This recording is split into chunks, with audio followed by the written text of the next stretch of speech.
चलते हैं parade ground. हमारे उत्तराखंड को 25 वर्ष पूरे हो चुके हैं और हम मना रहे हैं रजत जयंती समारोह। इस समारोह में हमारे उत्तराखंड में चल रहे हैं आजकल बहुत सारे आयोजन, बहुत सारे कलाकार, टीवी कलाकार, कॉमेडी कलाकार हमारे उत्तराखंड से होकर गए और पूरा सप्ताह 2 सप्ताह हम ये आयोजन मना रहे हैं। बहुत सुंदर आयोजन चल रहे हैं। ये देखिए परेड ग्राउंड में क्या युवा वर्ग मस्ती कर रहा है, बिल्कुल डांस कर रहा है, मज़ेदार। उत्तराखंड ना मनुष्य के जीवन को परिभाषित करने वाला प्रदेश है। जैसे मनुष्य का जीवन होता है ना भाई, कभी आपदा, कभी दुख, कभी मतलब दुख सुख लगा ही रहता है।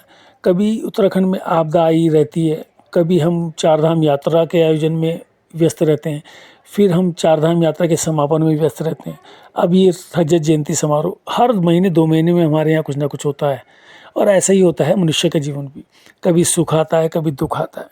जैसे आपके घरों में मेहमान आते हैं ना भाई, ऐसे हमारा उत्तराखंड देश विदेश के मेहमानों का स्वागत करता है। अपनी टूरिज़्म में, अपनी चारधाम यात्रा में, अपनी चारधाम यात्रा के समापन में हम पूरे वर्ष मेहमानों का स्वागत करते रहते हैं। जैसे आपके आम जीवन में भी आपके घर में मेहमान आते होंगे, ऐसे ही हमारे पूरे उत्तराखंड में मेहमान आते हैं।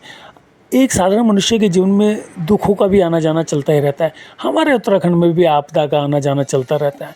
एक सिंपल सा मनुष्य जो होता है, जो आम आदमी है, उसके जीवन में कभी शादी है, कभी बर्थडे है, कभी प्रमोशंस हैं, ये छोटे मोटे उत्साह आयोजन चलते रहते हैं। यही हमारा उत्तराखंड में भी होता रहता है।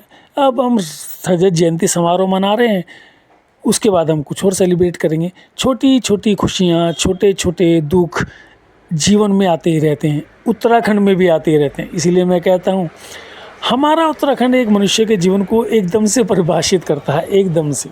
जैसे मनुष्य का जीवन होता है ना सुख और दुख से भरा हुआ, ऐसे ही हमारे उत्तराखंड का जीवन है सुख और दुख से भरा हुआ। आप सबको उत्तराखंड के 25 वर्ष पूरे होने पर बहुत बहुत बधाई, बहुत बहुत शुभकामनाएं। आते रहिए उत्तराखंड।